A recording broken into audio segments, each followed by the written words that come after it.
Oh shoot, I've got that up there. Oh, well, okay, that works. I'll just leave that up there. Questions so far?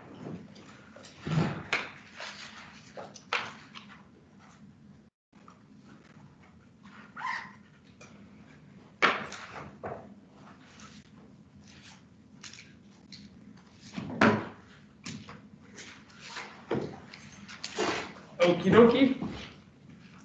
Yeah, okay. Well, yeah, so I guess it would probably be worthwhile to continue this. Yeah, the just based on emails and conversations, it seems like maybe the big thing, the big trick about this whole vector force stuff, and it seems like by and large there hasn't been that much of an issue doing the calculation in terms of the magnitude. But you want to also be careful about the direction. Okay. Now, I went through and I said, okay, so I threw all that stuff out. But what I was thinking of is, yeah, you still, all of that stuff that you developed when you're dealing with direction of vectors still applies. In the sense of, if you want to break a vector into components, you've got to find an angle somehow. Okay. So there's other ways to do it, but the easiest way, probably the most straightforward, is to use something about the physical setup of the situation. Okay. So what I had up here from last time, can I erase that, or is that's burned in? Let me see if I can find a different copy. There we go. So what I had for you last time was I said, okay, let us consider 2-unit charges. Incidentally, don't forget, when you're applying Coulomb's law, put the charge in. And by that I mean, okay, you say unit charge, so it's 1 electron. Don't forget to put the value of the charge of the electron in. Right? Like, okay, I see some, yeah, and I know that happened. I'm sorry, I guess I didn't emphasize that, but yeah, Coulomb's law expects the charge to be in coulombs. So when you're dealing with 1 electron, it's not 1, it's 1 times 10, or what is it, 1.602 times 10 to the negative 19. Okay, so just be aware of that. But your intuition has also led you correctly, is that we will eventually see very quickly that scientists get tired of writing down that 10 to the negative 19. And so they tend to use a non-SI unit to avoid having to write that number out. And I'm sure that some of you have actually probably used it already. Have you ever heard the term EV? Yeah, that's what you're using a non-SI unit to avoid having to write out 10 to the negative 19. That E, sure enough, the charge of the electron. So when you say something like, oh, the potential difference of the cell membrane is, I don't know what a reasonable value is. Let's say 2 EV, or 2 volts.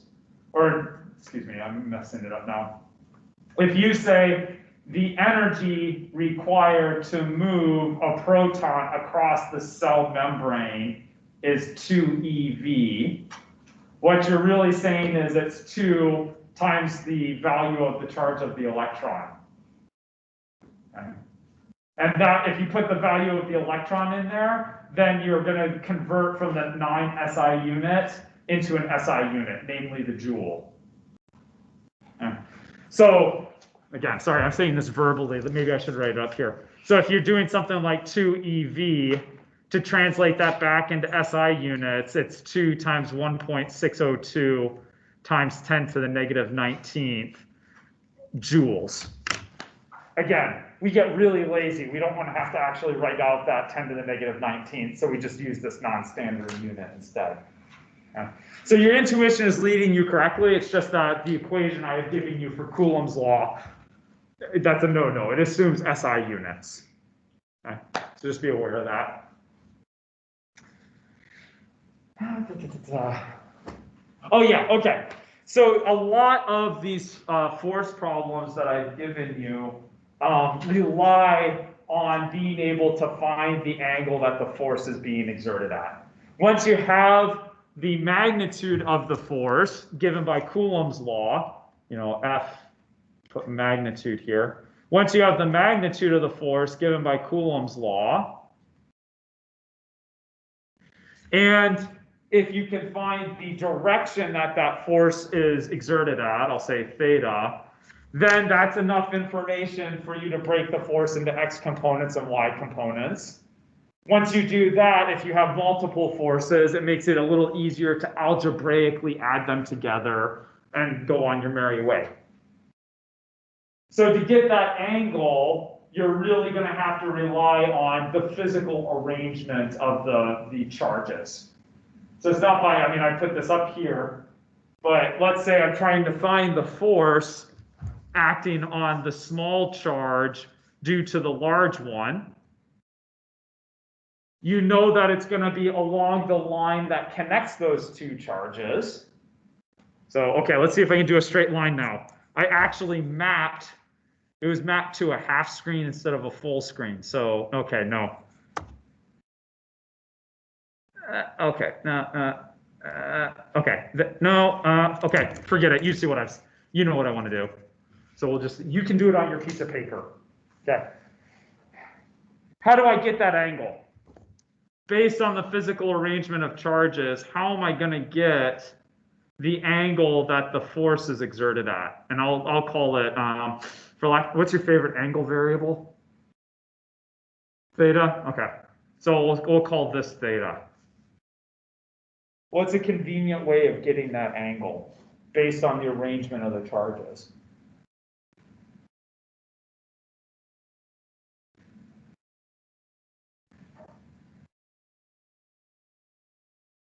Inverse tangent of opposite and adjacent. Okay, inverse tangent of opposite adjacent. In other words, forget about this little angle down here. I'm not going to use that. I'm going to think about the angle. Oh, you see, oh, okay, now I'm doing, oh, I have to save that. I'm going to think about that angle instead. And I can use the idea that what is this? Just opposite angles. These two opposite angles are the same. And now I have a triangle, not a vector triangle. I have a triangle that's based on the physical distances that I can use to find the angle. And that angle happens to correspond to the same angle that the force is at. So I've gone into a geometry problem.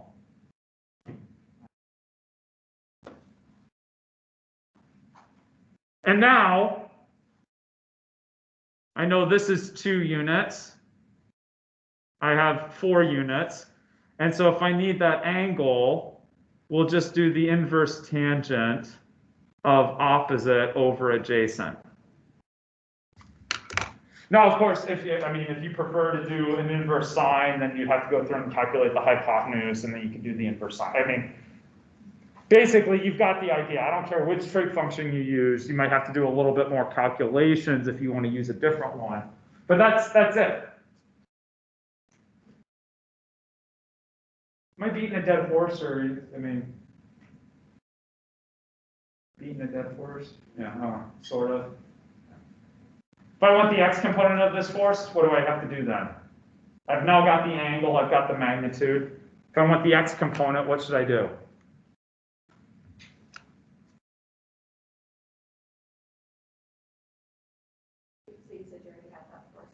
Yeah, let's say that I know the magnitude of that force from Coulomb's law, and I found the angle based on these physical distances. So how do I get the x component? I'm sorry? More trig. More trig. Which trig here? Yeah. So if I'm thinking about this force triangle now, I've got my force, I've got the angle, and I'll draw in the horizontal axis as well. I want that component.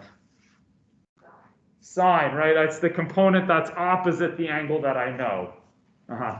Yeah. So if I want the x component of that force, I should take the magnitude of the force from Coulomb's law and multiply, in this case, by sine of theta.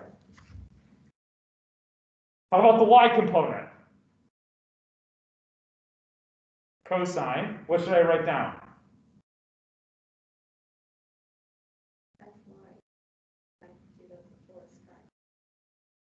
Yeah, Fy equals the magnitude of the force cosine of theta. Is this complete? Is this correct? Somebody else answer. Or talk to your neighbor. Is that the correct expression for the y component of the force? No, because it's negative. It's negative, right? This is almost. But don't forget that the y component is pointing in the direction opposite of what I call positive y. This figure has positive y as labeled as up, towards the top of the ceiling. But this force vector that I've drawn in has a component that is not going that way, has a component that's going this way. So I need to put that negative sign in. All right, now we're good. I agree. Now we have properly broken our force into both the x component and the y component. And of course, that step may or may not be necessary. It depends on what the question's asking for. Some questions ask for just magnitude and direction, theta. Some questions, actually maybe none of them actually ask for the component form. I have to go back and double check. Questions so far? Yeah. When would you know if the angle is like negative or positive?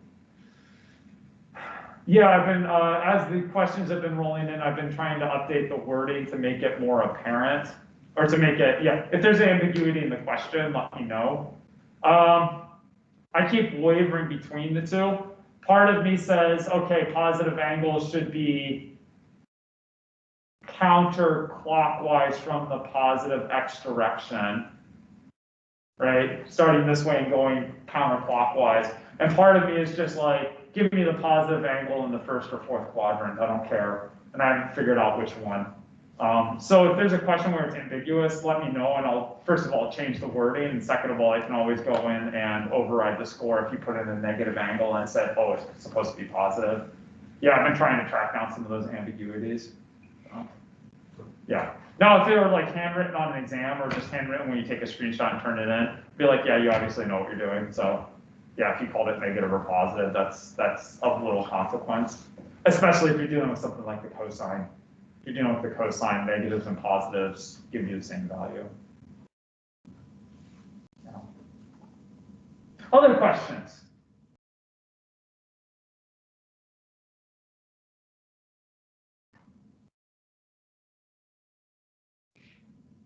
How does life change if I put a second charge in here?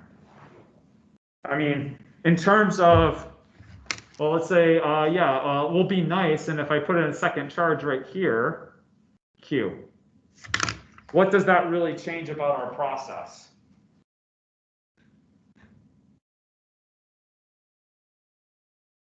Does it change anything about the process?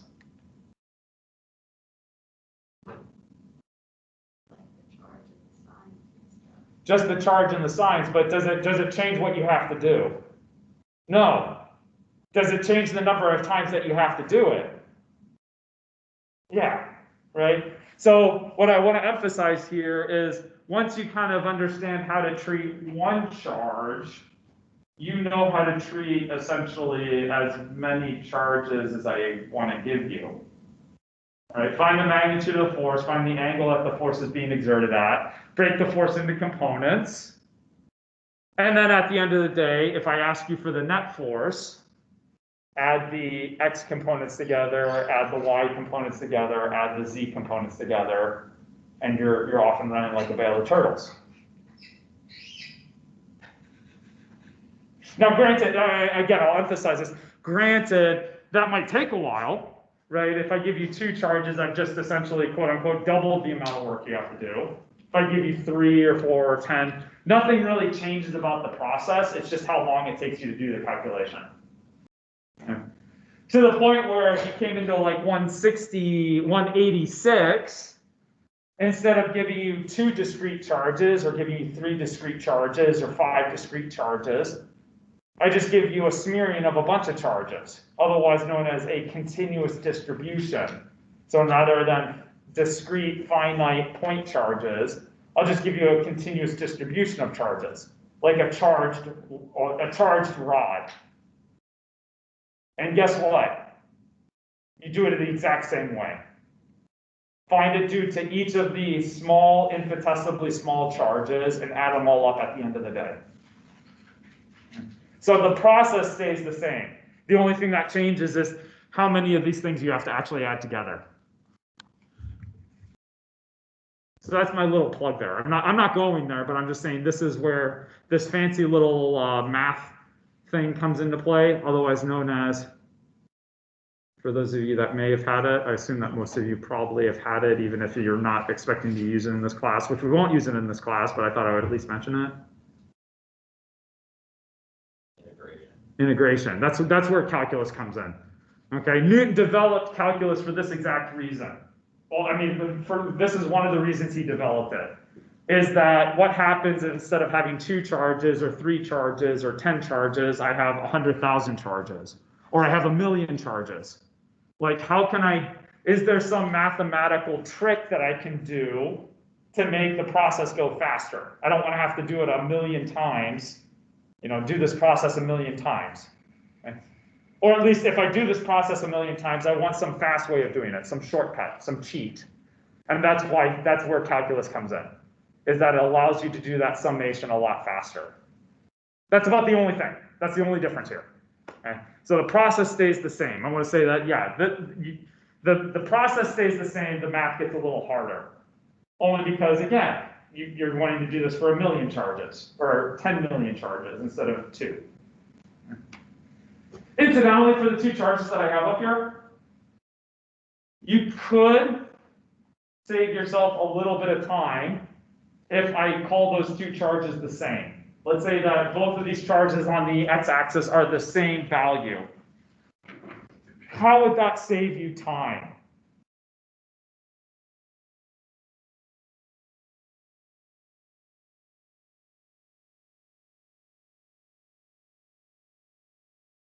Magnitudes would be the same, just you have to count the direction.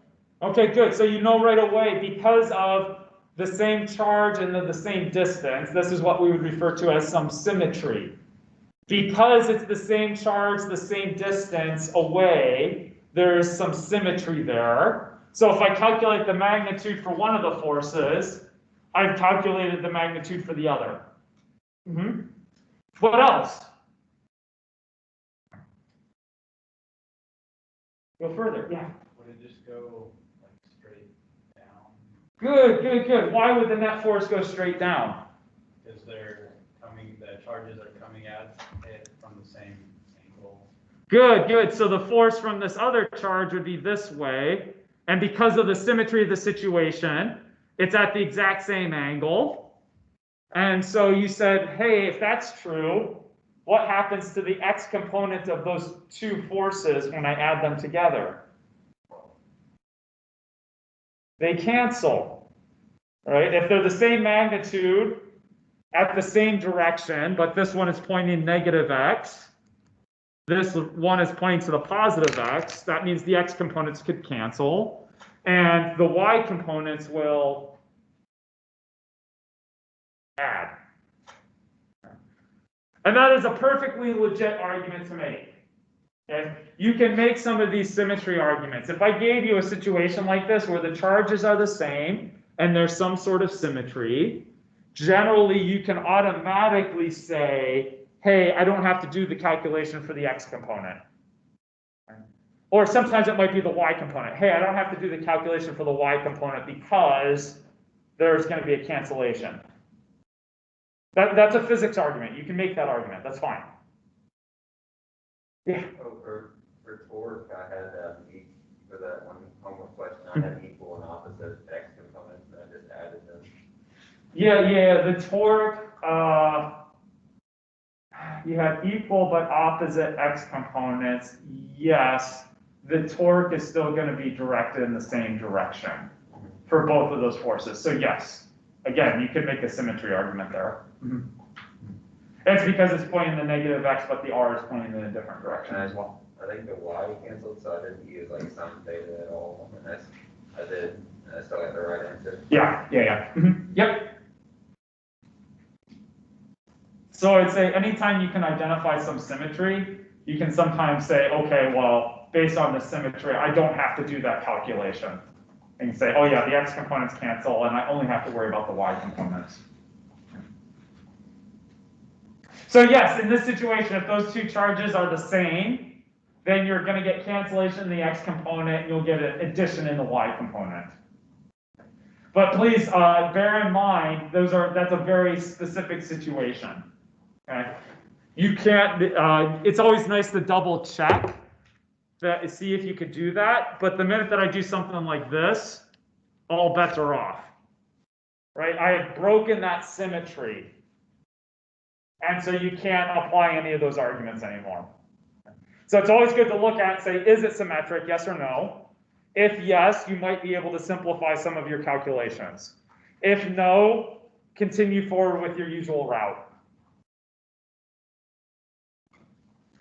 I'll get rid of that. Of course, there's also this. If you do that, then that's nice as well. If I make this one a negative charge and I make that one a positive, what direction is going to be the net force at that point? If I make one of these negative and I make the other one positive with the same value, just split the signs.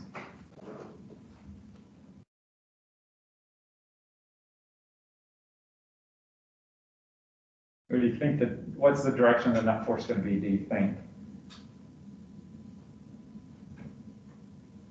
Positive x direction. Positive x direction, yeah, good. So instead, yeah, it's going to be the positive x direction. So instead of this force being in that direction, it's going to be angled this way. And this will be the angle theta. And so now your y components will cancel and your x components will add. So you'll get a net force over to the positive x direction. Yeah. Okay. So sometimes it pays, and I don't know what the end goal is for you guys. I don't know, like MCATs or dental exams or whatnot. Sometimes this can save you a bit of trouble. Right? Sometimes it'll allow you to say, okay, that answer can't be right because it has an x component, and I know that there shouldn't be an x component. So some of that will, it's good test taking strategy as well. Now, if I ask you how large the magnitude is, then you got to do some, calculations. But if it's just a simple direction kind of question, then you can sometimes make an argument. You might even be able to make an argument for a quadrant. Okay. So even if it's not a symmetric situation, but if it's, again, something like where I have a 4 here, you can tell, even though you don't know the angle for the net force, even though you don't know the magnitude of the net force, you can give me an idea about which quadrant the net force is going to be in, right? Shoot, what is it? Yeah, this is first quadrant, second quadrant, third quadrant, fourth quadrant. Wow, why did I put a Q there? Wow. Yeah. What quadrant is the net force going to be pointing in? If I have a positive Q and a positive 4Q.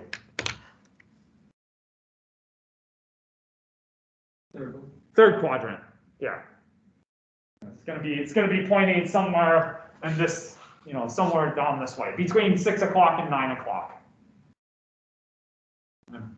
Again, the specifics you'd have to actually calculate out, but if you just need to know a rough direction, that sometimes helps. And practice that anyway. That's a good thing to double check so that when you write down your final answer, oh, I know it's supposed to be in the third quadrant, why do I have a positive x value? A positive x value means it's going to be in the first or the fourth quadrant, not the third quadrant. What did I do wrong? Do you see that? Right, positive x value means that it's going to have a component pointing that way to the stage, audience right, stage left. There we go, audience right, in the positive x direction. Questions so far?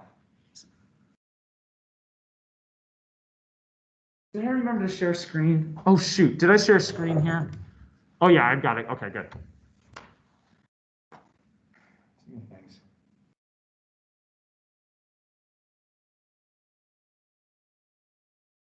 Too many things.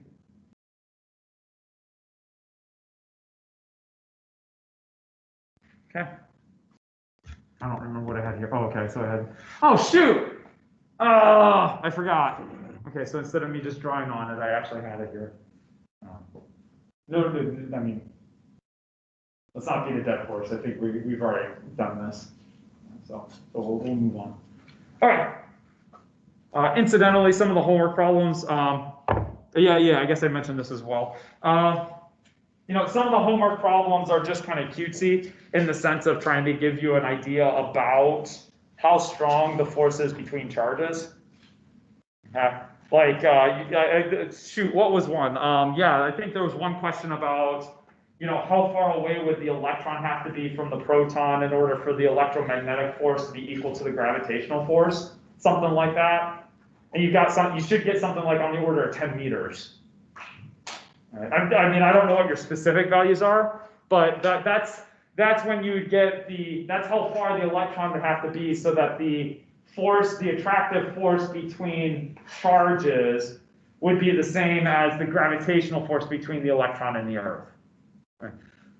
That's huge, right? What's the size of an atom? An angstrom, right? Remember what an angstrom is in terms of units, SI units? Right, an angstrom.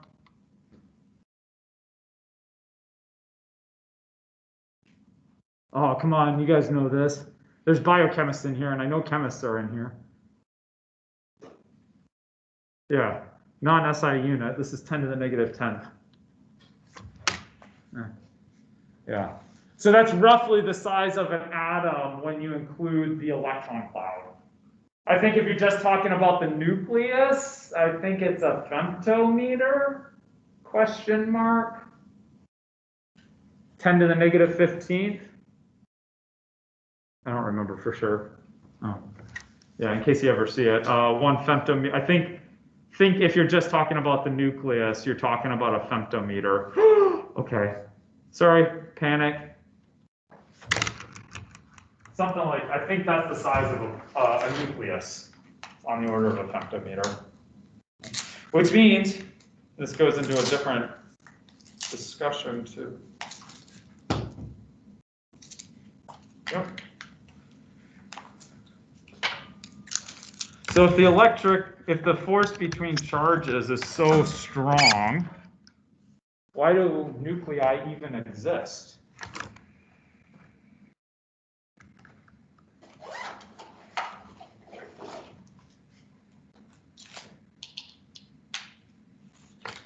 What say you?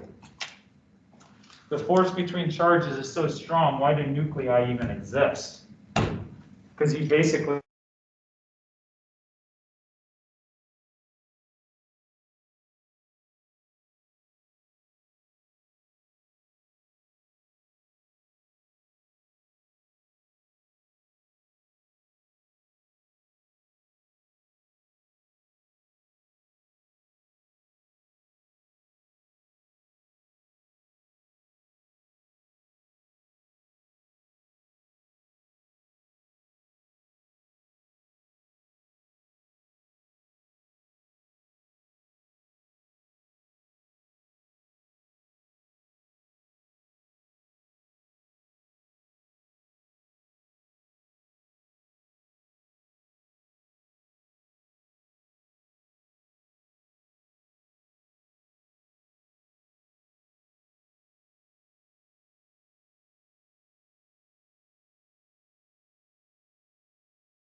would repel.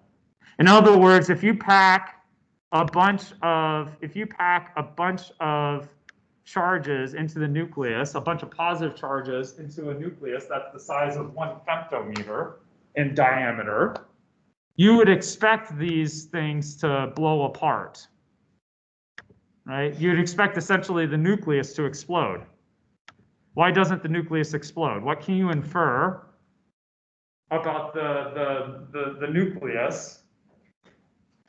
It was the electron shell. Yeah, no, not the electron shell. Yeah. I'm just curious. Yeah, it's not the neutral charge. Well, it can't be something dealing with charges, right? It can't be a force between charges because the neutron has no charge, right? So it does not interact via the Coulomb force. Gravitational force. Yeah. I like where you're going. Unfortunately, gravity is too weak. Even at the order of a femtometer, the mass of a proton. You know the mass of a proton? You say 1U. Say, no, don't do that. That's non-SI. Yeah, what's the mass of a proton?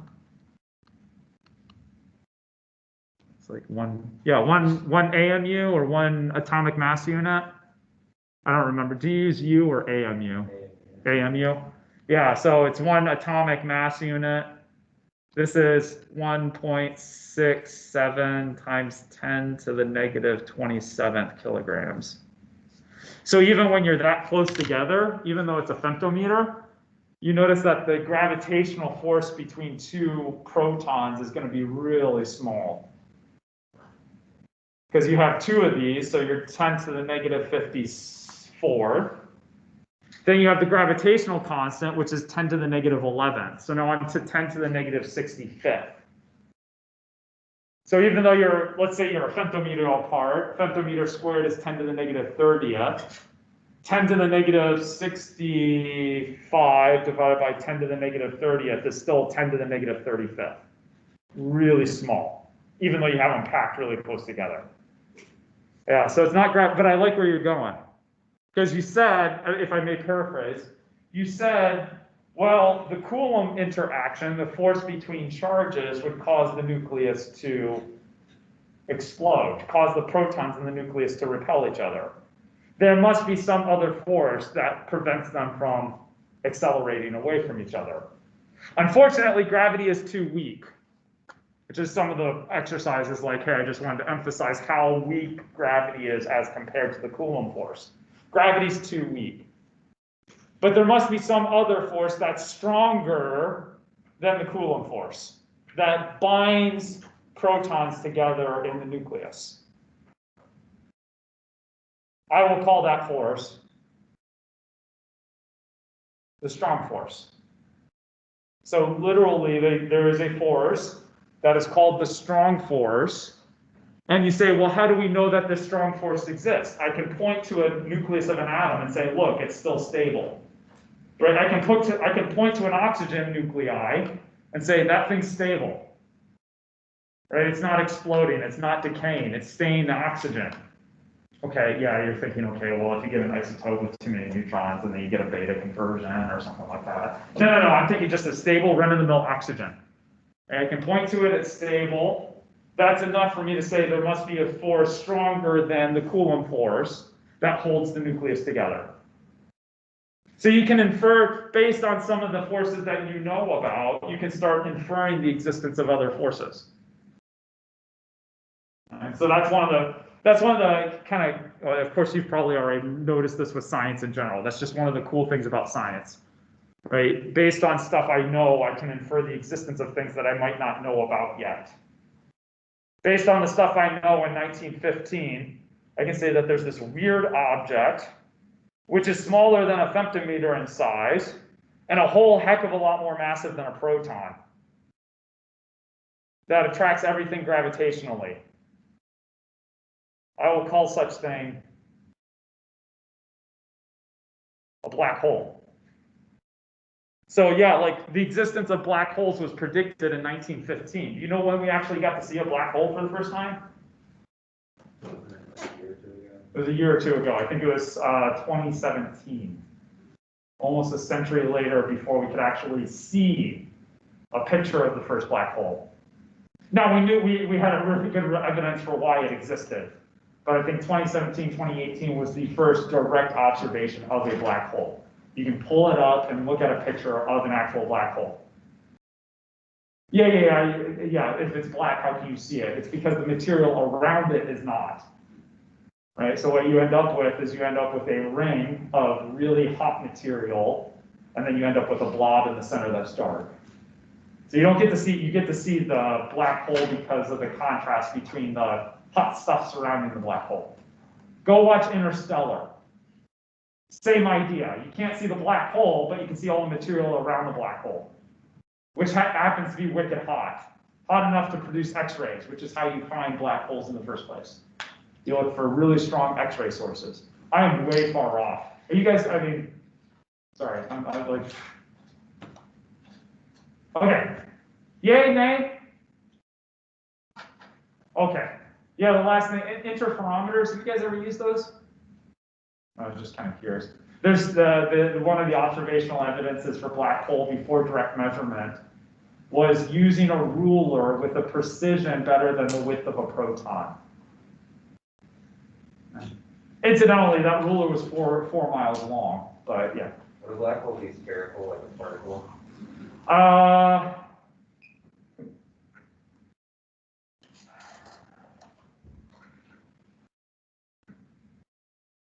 There's something about the rotation of a black hole, but I don't remember if a rotating black hole can be non-spherical or not. This is well beyond my expertise. I'm guessing that black holes are always spherical. Yeah, whenever I see like the diagrams of it, it's like that flat plane. Yeah. I want to say that a black hole is always spherical, but if it's rotating, then some of the material on one side of the black hole will emit brighter light than the other side, I think is what it is, but I don't remember for sure. There's some theorem about black holes are always fuzzy.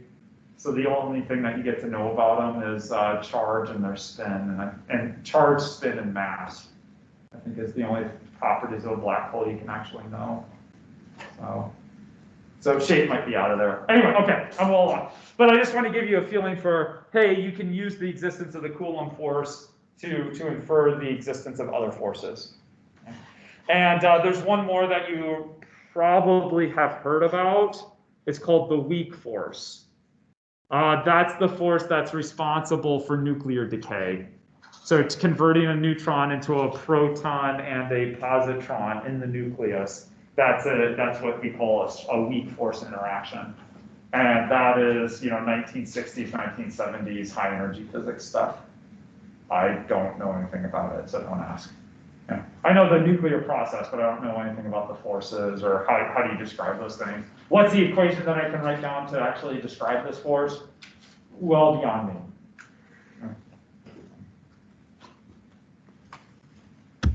I don't remember where I was at. Okay, summary. Yeah. I guess I summarized this. This is a little bit ill-conceived because summary. Let me back up a slide. Summary, find force, magnitude, then find angle, then find components, then rinse, wash, and repeat. Wash, repeat, right, for as many charges as that you have. And then finally, add, right? Find the net force. Oh yeah, sixth step. I'm sorry, I forgot about the sixth step. Dance. There we go. Yeah, don't forget the dance at the end. It's very important. And I'll just skip over the blah on this page because this is a summary slide that has the same ideas, but it's using terminology that we are going to not use in this class.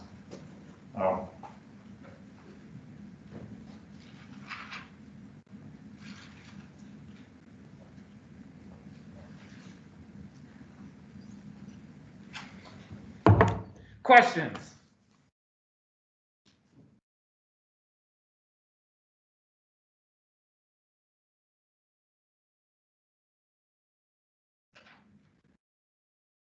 And I don't think I gave you any. I think there's one problem that I gave you 3 charges, and I think that's it, if I recall correctly. I think I put 3 charges on corners of a square, and it's not by accident that I used a square, right? The symmetry again.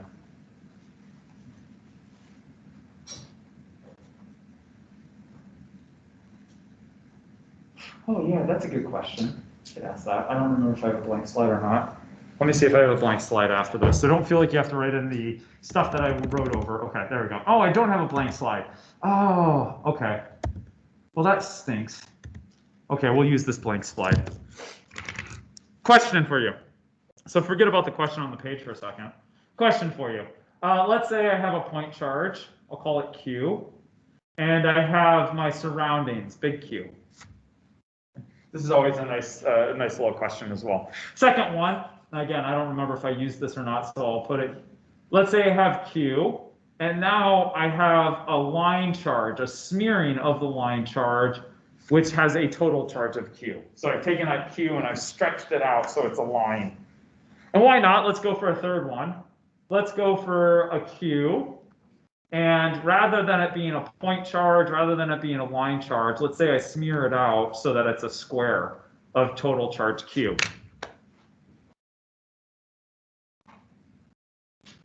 Good so far?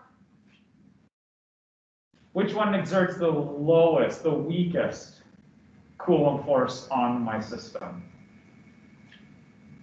Is it the point charge, the line charge, or the sheet of charge? Go ahead, think about it, talk to your neighbor, yeah. Give everybody a second, but yeah, good. So which one exerts the smallest Coulomb force on my point charge?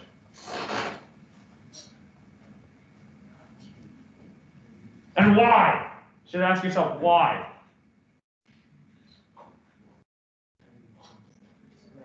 And please don't do any integrals. This is no calculus, this is 100% conceptual.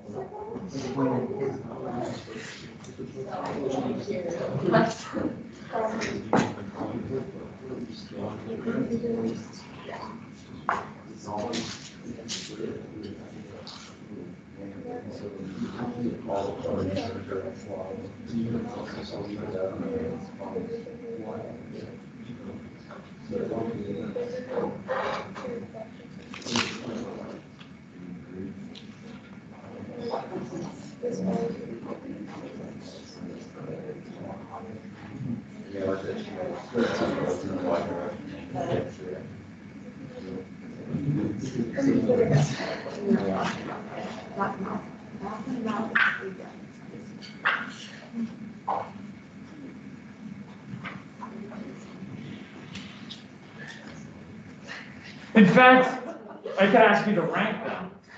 You could go even further. I could have you rank them. If you have a good justification, you can use that same justification to rank them if you want. Quick, which one exerts the smallest force on my point charge, little q?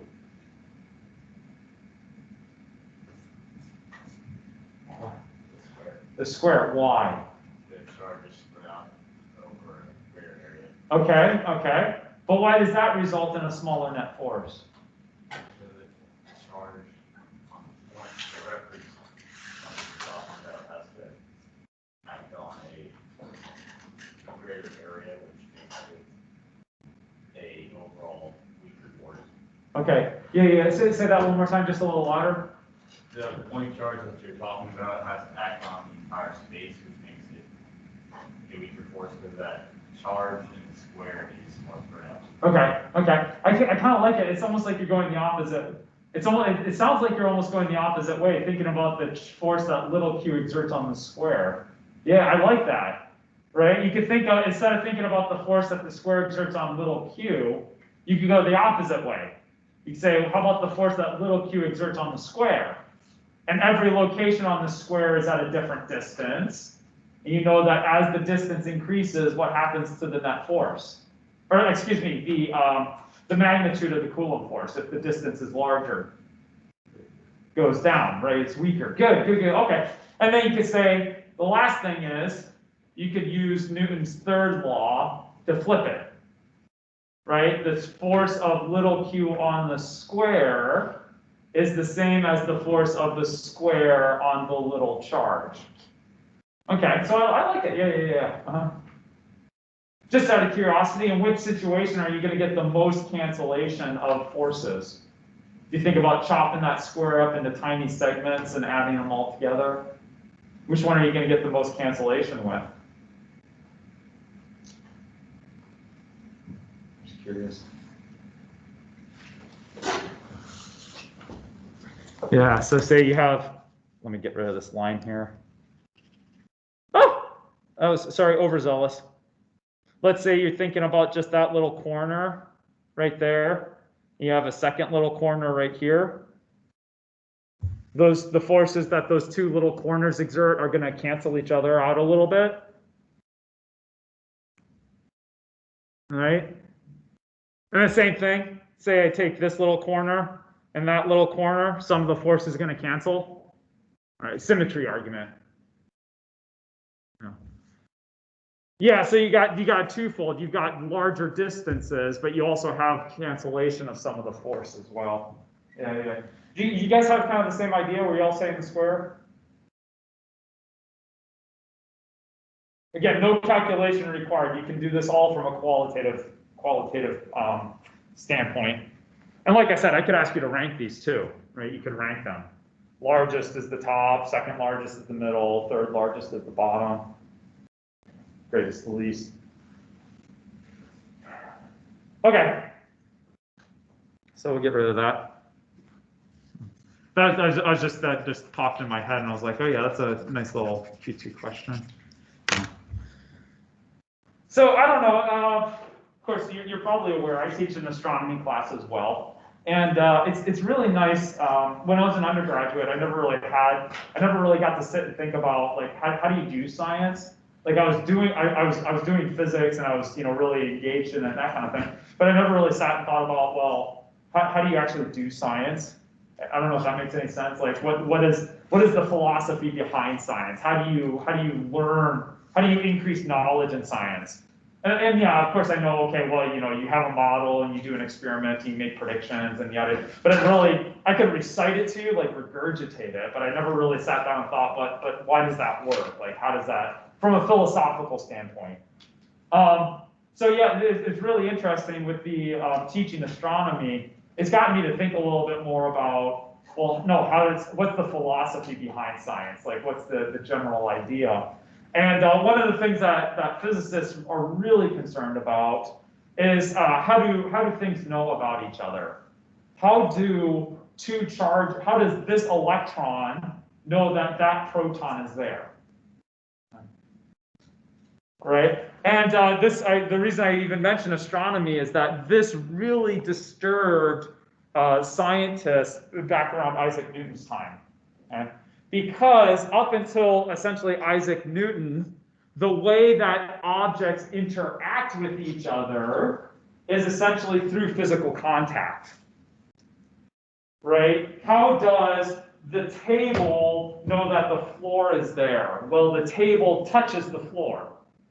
And so that's how it knows, quote unquote. Or how does the moon know to orbit the Earth? Well, the moon is pasted on a crystal sphere, physical, like a glass sphere. The moon is literally attached to a glass sphere, and that glass sphere happens to be centered on the Earth. That's how the moon knows to orbit the Earth. Pasted on a sphere, that sphere is spinning. That's how the moon knows to orbit the Earth. It's a physical contact kind of thing. And so I always, so that's kind of where I go with this, but that really disturbed astronomers. And eventually there were reasons for why astronomers abandoned this idea of physical contact between objects. Okay? Well, for example, they observed comets. Comets come shooting through the solar system. They transverse where these crystal spheres are supposed to be. Right? If it's an actual glass sphere, and you shoot, for example, a bullet through it, that glass sphere should shatter. A comet is, the solar system's equivalent to a speeding bullet. Okay. So if you have this glass sphere in space, let's say that Mercury is pasted to, and a comet transverses that glass sphere, you should see the glass sphere break, and Mercury should no longer orbit the sun. Well, they observed such things and said, no, Mercury keeps going like nothing happened. Okay.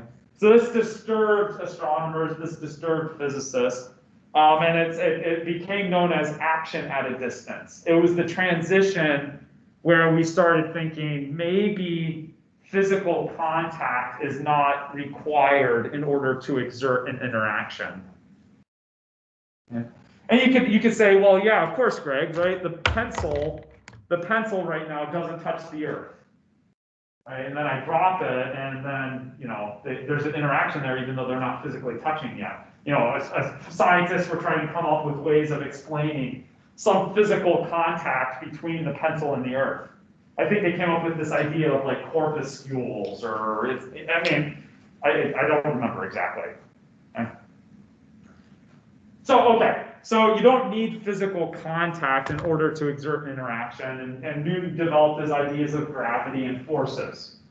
We're going to develop the kind of the same idea, is how do two charges that are not touching physically, how do they know about each other? So let's do another thought experiment for a second. Okay, I'll start off with this. Let's do a thought experiment. So let's say that the first two rows, okay, maybe I should have brought this, but in the age of COVID, you don't like wanting to touch stuff that you don't have to and that kind of thing. Let's say the first two rows, we take out a bed sheet. Okay? And we all stand on the corners of the bed sheet and we just close our eyes. So each of us is grabbing a hold of a bed sheet and we just close our eyes. Okay? Now somebody else in the room, I don't care who, throws a bowling ball into the bed sheet. Okay? In fact, let's say everybody, like the first two rows, we're holding onto a bed sheet, our eyes are closed. Everybody else, your eyes are closed, except for Isaiah. Okay? All right, so Isaiah, you have the bowling ball. Okay? Good? Okay. So everybody has their eyes closed, and Isaiah, at the time of his choosing, decides to put the bowling ball onto the sheet. Okay? Good so far? People that are in the first two rows, we're sitting here with our eyes closed, holding onto the sheet. Do we know that the bowling ball's been placed on the sheet? Yeah. People that aren't touching the sheet? No. Right? We have zero idea. I mean, the people that are holding onto the sheet know that the bowling ball's been placed on there because we're grabbing the sheet. The people that aren't touching the sheet have no idea if anything's changed or not. Good so far? Physicists, scientists, mathematicians came up with a mathematical description of this sheet. Okay. They said they call that sheet, for example, in this study, we'll call that sheet the electric field. What we mean by that is that if you have charge, you are in the first two rows. If you have charge, you are hanging on to this physical but not visible sheet. There's some property that you share with every single charge. So if you have charge, you are touching that sheet, okay, regardless of how far away you are. Okay? And so when something affects the sheet, that's how you know that something's going on. You're grabbed onto that sheet. We call it the electric field. And if you don't have charge, like the neutron, you continue on like nothing else is going on. Yes? I always wondered, how do attractive forces produce an orbit? Like, why don't electrons collide with the nucleus? If you've taken the quantum class in chemistry, there's a couple of different things, but it boils down to I want to say it boils down to conservation of angular momentum. Okay, and then there's some other things like electron degeneracy pressure, and there's something else in there. I can't come up with it right now, but I want to say on the high level, I want to say angular momentum conservation. And it turns out that even if you bleed off, because energy comes in finite chunks, you can't bleed off 100% of the angular momentum. Subatomic level, do you not factor in things like resistance? At the subatomic level, there is a well-defined amount of energy that you cannot go below, otherwise known as the ground state. And so if you have the energy associated with the ground state, you can't actually go below that. So then there's some angular momentum that's associated with that, and then you keep going. Yeah. Yeah, so you can't just like frictional decay or anything like that. Yeah. You can press them together physically if you really needed to. If you put it under high enough pressure, you can compress the electron so it's orbiting inside the nucleus, at which point you get the proton and the electron combined to form a neutron. And usually you get a big explosion after that, otherwise known as a supernova. And your remnant is a neutron star, a star comprised only of neutrons, no electrons, no protons. Yeah. And what's the difference between producing that black hole? The size of the star, basically. Yeah. So, So what we're going to do is we're going to pretend that charges all have their hand on this sheet, and the reason that they interact with each other is not because they're physically connected, like visually, like an actual object connecting them, but there's some underlying sheet that connects them somehow. We call that the electric field. Yes, there are other types of fields out there. For example, if you have mass, whether you like to or not, you are holding onto a sheet that is called the gravitational field. When something changes on the gravitational field, you automatically feel it. It's like the sheet's tugging at you. Okay. Or if you have, if you are a magnet, you will have a hand holding on to what's called the magnetic field. How you know that there's a magnet nearby is that it affects the magnetic field, which, the sheet, and you're grabbing onto that sheet, so you feel that interaction. It's kind of how I think of it, at least. So that's very, 20,000 foot overview. Right. So why are we going to go into this? What we're going to do is we're going to talk about the electric field. So we start off with the Coulomb force. We are going to use the Coulomb force to describe what the electric field is. Once we have the electric field, which unfortunately is also a vector, we will then transition to what is called the electric potential, which that one probably sounds familiar because that's, the potential difference of the cell membrane, for example, or the activation. Do you talk about activation potentials? I'll have to double check in chemistry. Maybe it's activation energy. But the whole idea of going into potentials is that we can ignore the vector nature of the interaction. Potentials are a scalar, and so it makes our lives a little bit easier. Potentials are very closely related to energy. Energy is a scalar. The electric potential is also a scalar. So that's kind of the route that we're going to take. Do I have? Oh yeah, I do. How do charges know about each other? Okay. So yeah, I kind of like watching movies. Probably watch too many of them and not enough at the same time. I watch too many of the wrong movies. So I think of the first question is, how do we get an idea about the electric field? How do we get an idea about what this sheet that we're grabbing onto looks like? And this is kind of the way I think about it. So let me, Ed Harris, National Treasure 2, yay, nay. Like they're looking for, what is it, Cibola, the City of Gold. And yeah, what happens is Nicolas Cage and Ed Harris, I guess it's Ed Harris, and the guy from Mission Impossible, and not Tom Cruise, but I can't remember all their names. Okay, so they found Cibola, and they're examining the gold, and they're oohing and ahhing, and then what happens is, of course, there's some dam that breaks and it starts flooding. So let's go ahead and watch this for a second. Let me turn down the lights too. Oh, come on. Here we go. There's the water. Listen. Turn the lights off so you can see it.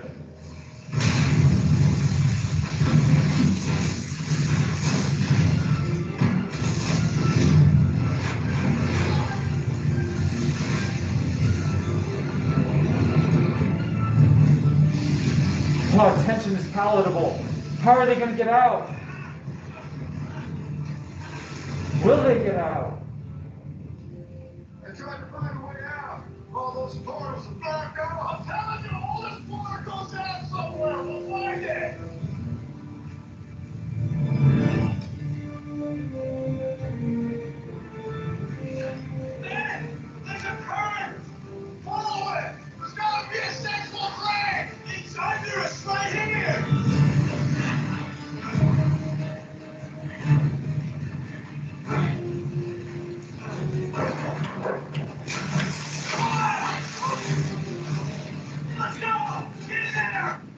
Okay. Yeah, that's it. Did it get out? I don't know. It should be continued. No, not a fan. Never seen it? Okay, you're not. If you want a no-brainer kind of, what's the word I'm looking for? If you don't want to think very much. If you're very good at suspension of disbelief. Yeah. But I pulled this clip for one reason is, how do we get an idea about what this electric field looks like? And we've got an example right here. Right. How do they figure out what the current looks like? They can't see what's actually going on with the water. They know there's water there, but how do they actually figure out what the current looks like? Just drop the dollar in there and follow it. They dropped the dollar and they followed it, right? I know that that dollar bill will interact with the, for lack of a better word, I'll call it the current field, right? They're standing on the top of the pyramid. They are not interacting with that current field. So what do? They drop a dollar bill, they make sure that it's in the current field, and then they just follow the dollar bill. By following the dollar bill, they're able to figure out where the current is, and then they're able to trace it to where the drain is. Yeah. Is that good so far? Now, you and I, we're not sensitive to this electric field. Yes, we're made up of charges, but those charges are so closely bound inside the atoms in our skin, we don't generally interact with the electric field. Okay? The one time I can think of as interacting with the electric field is, again, I put my hand on the Van de Graaff generator. Have you ever done that? I'll have to find one that works so you can do it if you want. You can actually feel it just a little bit. As you get charged up, you start feeling like your hair kind of moving. You can start kind of feeling, if you get close to a Van de Graaff generator, you can tell there's something going on, right, without even touching it. The charges in your finger are interacting with the electric field. It feels, I hate it. Hate that feeling. But we're going to do the same thing is, how do we, in general, map out what the electric field looks like when we can't actually sit there and hang on to the sheet? How do we figure out, for example, if there's bowling balls sitting on this sheet or not? We're not hanging on to it. Right? And in fact, it goes farther than that. You can also have not only valleys on that sheet, you can also have peaks, mountain ranges. How do we figure out what this electric field looks like? We will drop dollar bills on it. We're not going to drop we're not going to like make it rain or something like that, okay? No, that's not where we're going to drop our analogy is we're going to drop dollar bills on it. What we're going to do is imagine that you have this surface and we will pretend that we drop what is called a test charge. We're going to drop a test charge on this sheet and follow the direction that that test charge seems to move. So we have to find something that will interact with that sheet. We drop the test charge, we follow where the test charge goes, and then we map out the directions that the test charge moves. Now you can pretend you do this a lot. So you have a sheet that's the size of the universe, and you sit around and you drop your test charge, and you map out for each test charge what direction it moves. Okay? When you're done, you will have a map of what is called the electric field.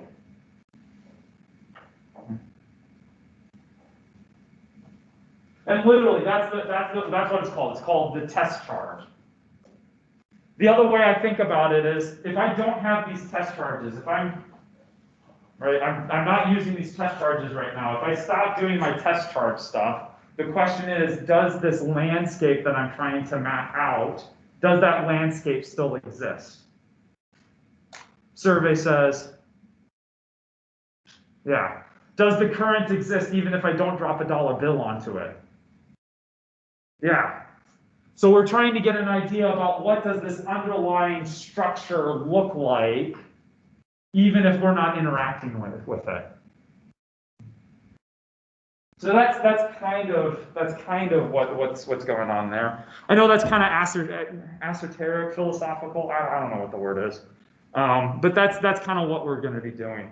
And again, yeah, we drop our test charge, we see which way it moves, we see how quickly it moves, and that gives us an idea about what the strength of the electric field is underlying. Let me give you another example. I think I have it here. Yeah. Oh, yeah. You are probably familiar with vector maps. They're not as bad as they sound, or at least I can tell you that. For example, what do you see here? This is a vector map. Well, what kind of information do you think that's trying to convey? Wind. Yeah, okay, so you say, okay, well, I'll just read the title because Greg is kind enough to give us the title. Yeah, it's a wind. Some questions for you. First of all, please recognize it's a vector, and it has to be. I cannot give you wind speed without using vectors, or maybe I should say wind velocity, because not only is it important how strong the wind is, but also which direction is it blowing. It is impossible for me to give you a map of wind speed or wind velocity without using vectors. Second thing, just like how many pieces of information do you need in order to form a vector? 2. What are they? Magnitude and direction. Notice that this vector map has different lengths of arrows, which you probably already, kind of already interpreted as meaning that the wind over Oklahoma, sorry, it took me a second. I was like, Nebraska. No, Nebraska's this one. You can tell, you probably already interpreted this. The wind over Oklahoma is not as strong as the wind over Tennessee. Right? You already have started interpreting the length of the arrow as indicative of how strong the wind is. Another question for you.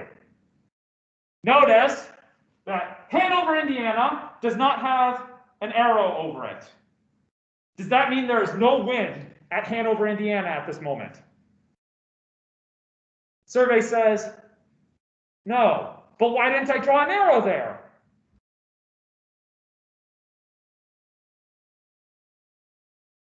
You can assume it's part of the field. Traditionally, we do not draw arrows at every single location on the vector field. Because if we did, would you actually be able to see the vector field? No, right? Like, I'd have an arrow at every single location, you just get a black box and that's it. So bear in mind, first of all, how do you interpret this? You can interpolate, places where there is no arrow. You look at the surrounding arrows to sort of estimate what it would be. Okay? We'll pick up there on Friday. Hey, thanks for your attention. I'll see you on Friday. Yeah. And incidentally, the gravitational field is kind of the thing that Einstein comes up with, right? He comes up with a mathematical description of what the gravitational field looks like. Otherwise known as general relativity. Yeah. Hey, Dr. Robinson. I'm sorry? Could I meet you tomorrow? Yeah. Email me a time. Sounds good. Yeah, I've got a meeting at 1 o'clock, and that's it. Okay, perfect. Okay, Probably in the cool. morning. Sounds good. See ya. Thank you. You're welcome.